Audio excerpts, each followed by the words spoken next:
আমি চাই আমি একবার শহীদ হই, আবার আমি জিন্দা হই, আবার শাহাদাতের মৃত্যুবরণ করি, আবার আমাকে জিন্দা করে দেওয়া হোক, আমি আবার আল্লাহর জন্য জীবন দেব। যতবার আমি জীবন পাবো প্রতিবার আল্লাহর জন্য জীবন দেওয়ার মধ্যে আমার জীবনের সফলতা।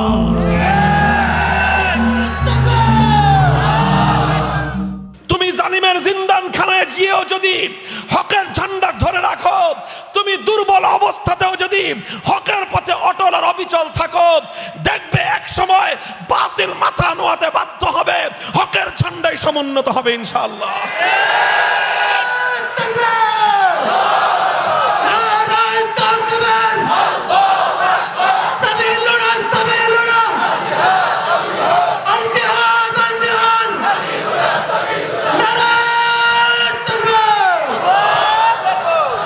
মুসলমান ইমানদার, আমাদের ঈমানের আত্মমর্যাদাবোধ হৃদয়ে পোষণ করতে হবে। ইসলামের গৌরব এবং সরবুলন্দির কথা আমাদেরকে মনে রাখতে হবে, আর মনের মধ্যে কথা বদ্ধমূল করতে হবে। হকের পথে যখন রয়েছি, হকের ঝান্ডা নিয়ে যখন সামনে অগ্রসর হয়েছি, মাথা নোয়াবো তো একজনের কাছেই নোয়াবো। কথা বলো কয়জনের কাছে? যারা এক আল্লাহ ছাড়া অন্য কারো কাছে মাথা নত করতে প্রস্তুত হয় না, আল্লাহ পাক সারা দুনিয়ার মাথা তার কদমের সামনে নত করে দেন। মুহতারাম হাজিরিন, শপথ নাও, রাজি করবা কয়জনকে? চিৎকার করে বলো কয়জনকে?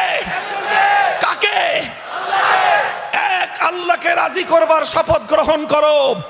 আল্লাহ রাজি হয়ে বাকি যারা যারা রাজি হবে ওয়েলকাম, স্বাগত জানাই।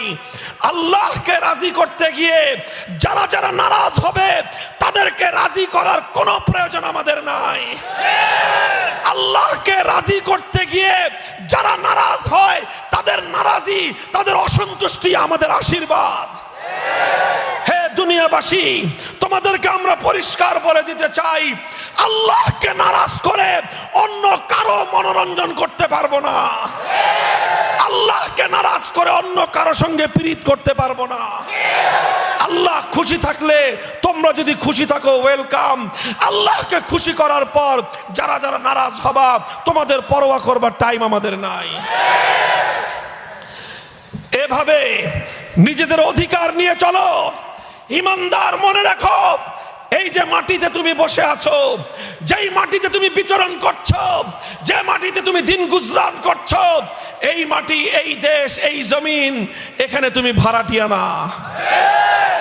এখানে আমি আর তুমি ভাড়াটিয়া হিসেবে থাকি না, এখানে বাড়িওয়ালা হিসেবে থাকি। আল্লাহ পাক রব্বুল আলামিন ওয়াউরাসনাল আরদাল্লাযীনা উতুল কিতাব, আমার আল্লাহ পাক রব্বুল আলামিন জমিনের মালিকানা আমাদেরকে দিয়েছেন। এই দেশ, এই মাটি স্বাধীন হয়েছে। এটা আধিপত্যবাদী শক্তির কাছ থেকে, সাম্রাজ্যবাদী অত্যাচারী জালিম গোষ্ঠীর হাত থেকে মাটি উদ্ধার হয়েছে অনেক ত্যাগ, কোরবানি এবং অনেক শাহাদাতের বিনিময়ে, অনেক রক্তের নজরানার বিনিময়ে। কথা বলো ঠিক না বেঠিক? কারা দিয়েছিল সেই রক্ত? শত বছর পর, শতাব্দীর পর শতাব্দী এ মাটির জন্য রক্ত দিয়েছে দেশের পূর্বসূরি ওলামায়ে কেরাম। এদেশ মুক্তি এবং স্বাধীন হয়েছে আল্লাহর নামে। কথা বলেন।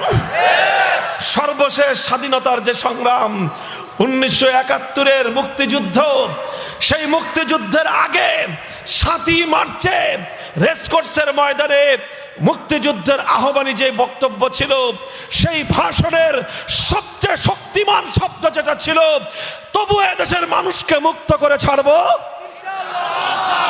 হ্যাঁ ইনশাআল্লাহ। এটাই ছিল মুক্তিযুদ্ধের সবচেয়ে বড় হাতিয়ার।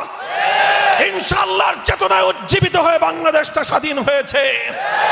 ইনশাআল্লাহর চেতনায় উদ্দীপিত হয়ে বাংলাদেশ মুক্ত হয়েছে। কাজেই